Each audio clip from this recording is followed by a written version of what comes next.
ये जो वीडियो अभी आपने देखी वो किसी DSLR कैमरा से नहीं, इसी फोन के कैमरा से शूट हुई है। ये है Vivo X200 Ultra।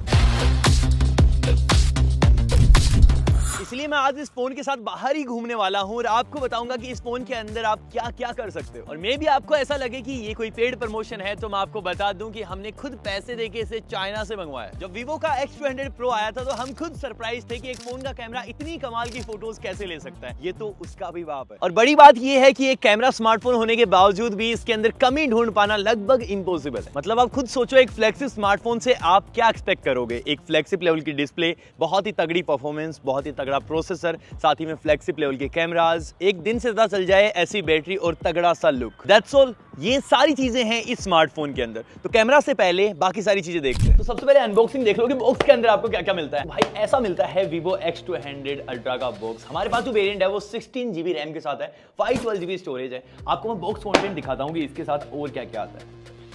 सबसे पहले ऑब्वियसली फोन, और भाई ये कितना बड़ा कैमरा बम्प लेके आता है। सच में इतना गड्ढा कर रखा है इसके लिए। एक 90 वोल्ट की चार्जिंग ब्रिक है, एक टाइप A to C वाली केबल है, सिम इजेक्टर पिन, थोड़ा सा डॉक्यूमेंटेशन एंड दैट्स ऑल।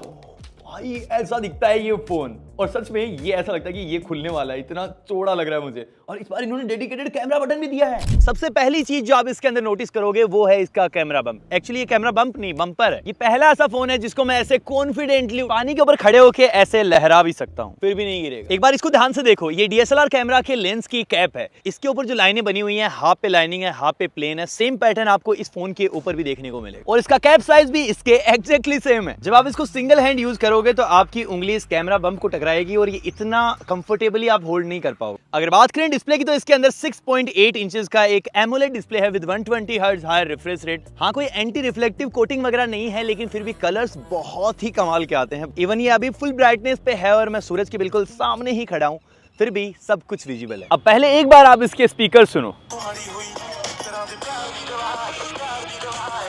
अब तक स्मार्टफोन में हम आईफोन के स्पीकर सबसे अच्छे मानते हैं, और एक्चुअल में होते भी हैं। आप साइड बाय साइड आईफोन को सुनना, डेफिनेटली आईफोन से बेटर नहीं है, लेकिन क्लोज टू आईफोन आता है। इसमें अभी भी थोड़ी सी प्रीमियमनेस और ऐड होनी बाकी है। इसके अंदर आपको Origin OS 5 मिलता है बेस्ड ऑन Android 15। ये लुक एंड फील में ज्यादा बेटर है as compare to FunTouch OS, और हो सकता है कि यही Origin OS जल्दी FunTouch OS को रिप्लेस करे इंडिया में Vivo के फोन्स में। 2025 के फ्लैगशिप्स में आपको 5 से 6000 mAh की बैटरी मिलती है। इसके अंदर भी आपको 6000 mAh मिलती है और 90 वोट की फास्ट चार्ज। एंड ऑब्वियसली ये एक फ्लैगशिप फोन है तो 40 वोट की वायरलेस चार्जिंग भी मिलती है। एंड ऑब्वियस बात ये भी है कि इतने पतले से फॉर्म फैक्टर में इतनी बैटरी आ रही है, मतलब ये सिलिकॉन कार्बाइड। और जैसे कैमरा में सबसे तगड़ा फोन है, वैसे ही फ्लैगशिप्स में ये परफॉर्मेंस में भी सबको टक्कर देता है। इसके अंदर Qualcomm Snapdragon 8 Elite लगा हुआ है, जो इस वक्त सबसे ज्यादा पावरफुल। तो अब तक ये फोन हर एक डिपार्टमेंट में अच्छा ही करते जा रहा है, लेकिन मुझे पता है आप सिर्फ इसका कैमरा देखने आए हो, तो चलो फिर कैमरा को साथ में एक्सप्लोर करते हैं। अब इसके फोटोज और वीडियोस में और ज्यादा डेप्थ में घुसूं उससे पहले इसके स्पेसिफिकेशन डिस्कस कर लेते हैं। इसमें आपको 50 मेगापिक्सल का एक प्राइमरी सेंसर मिलता है 1.5x के साथ, और ये ऐसा क्यों है वो मैं आपको आगे बताऊंगा।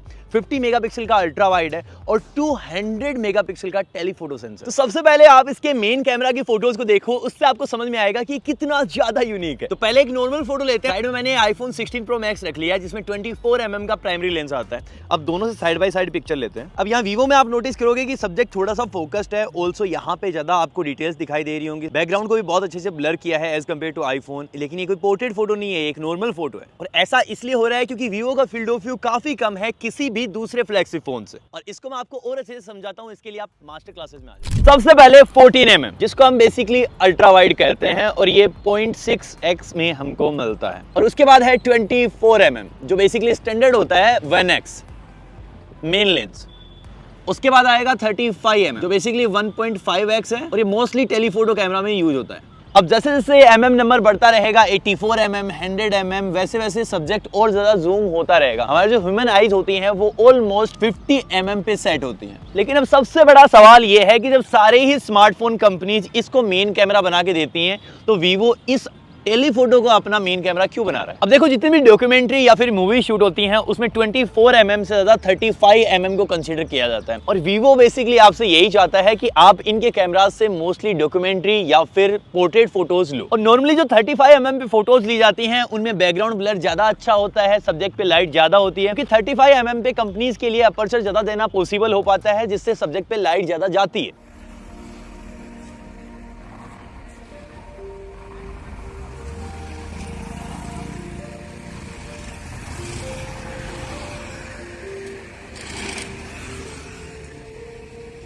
अब देखो हर लेंस पे इसकी पिक्चर्स बिल्कुल कमाल की हैं। ये X200 Pro भी हमने चेक करा था, इसकी भी पिक्चर्स बहुत मस्त थी, लेकिन Pro को डेफिनेटली ये सरपास कर जाता है। अंधेरे में भी ये इतनी कमाल की फुटेज ले पाता है। अब ये वाली वीडियो मैंने मेट्रो स्टेशन पे शूट करी है, ये भी भाई बिल्कुल डॉक्यूमेंट्री वाला फील दे रही है। और इतनी स्टेबलाइज फुटेज इसलिए आ पाती है, एक बार इसका OIS सुनो भाई।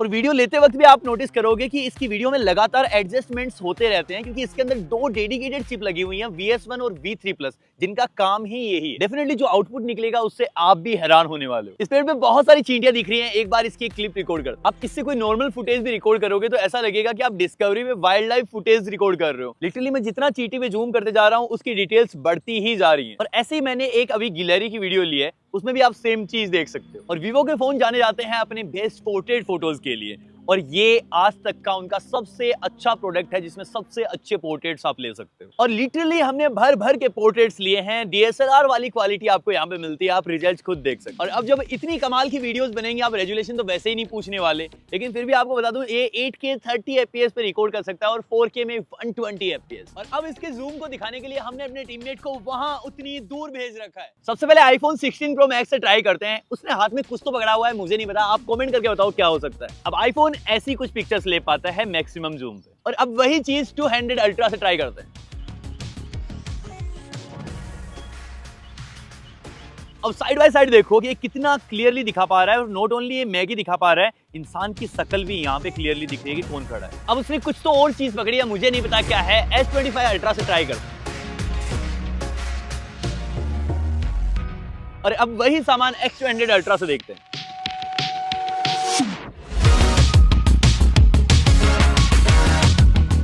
अब साइड बाय साइड एक बार पिक्चर को देखो, बहुत ही अच्छे से विजिबल है कि डेयरी मिल्क पकड़ी हुई है, और उसमें फोकस भी आप ज्यादा अच्छे से कर पाते हो। और भाई सेल्फीज, ये एक ऐसी चीज है जिसके अंदर आपको ये बिल्कुल भी डिसअपॉइंट नहीं करेगा, चाहे दिन में लो, रात में लो, जहां पे मन करे वहां पे लो। इतनी ज्यादा डिटेल्स हैं इसके अंदर, और इतना अच्छा स्किन टोन ये आपका लाके देगा कि एकदम दिल खुश हो जाएगा, बार बार कैमरा निकालने का मन करेगा। तो फाइनली इसको लेना चाहिए या फिर नहीं? तो ये वीवो का अब तक का सबसे बेस्ट स्मार्टफोन है, लेकिन ये ग्लोबली लॉन्च नहीं हुआ है, ये सिर्फ चाइना में ही अभी लॉन्च हुआ है। ऑल्दो ये एक कैमरा स्मार्टफोन है, फिर भी हर चीज में स्टैंड आउट करता है, चाहे वो इसका डिजाइन हो, परफॉर्मेंस हो, डिस्प्ले हो, बैटरी डिपार्टमेंट हो, चार्जिंग डिपार्टमेंट हो, हर एक चीज के लिए आप इसको चूज कर सकते हो। और मेरे हिसाब से ये ग्लोबल मार्केट में इसलिए लॉन्च नहीं हुआ है क्योंकि वीवो अपने आप को फ्लैगशिप मार्केट में अभी स्टेब्लिश कर रहा है, इसलिए उसने अपनी प्रो सीरीज को हर जगह पहुंचा रखा है। लेकिन ये अल्ट्रा फोन, इसके साथ बेसिकली वो अपनी सारी टेक्नोलॉजीज को चेक करना चाहते हैं, टेस्ट करना चाहते हैं, और ये मेरे ख्याल से डेफिनेटली वीवो को फ्लैगशिप मार्केट में स्टैंड आउट करवाएगा। तो डेफिनेटली ये आज तक का सबसे अच्छा कैमरा स्मार्टफोन है। इसके साथ एक फोटोग्राफी किट भी लॉन्च हुई है, जो भी हमारे पास बहुत जल्दी आ जाएगी, तो उसके बारे में वीडियो आने वाला है। बाकी दैट्स ऑल यार, वीडियो यहीं पे खत्म हो जाती है। ऐसे एक्सक्लूसिव कंटेंट के लिए डेफिनेटली मुझे बताया, आप सब्सक्राइब ऐसे भी कर दोगे। मैं मिलता हूं आपसे अगले वाले वीडियो के लिए।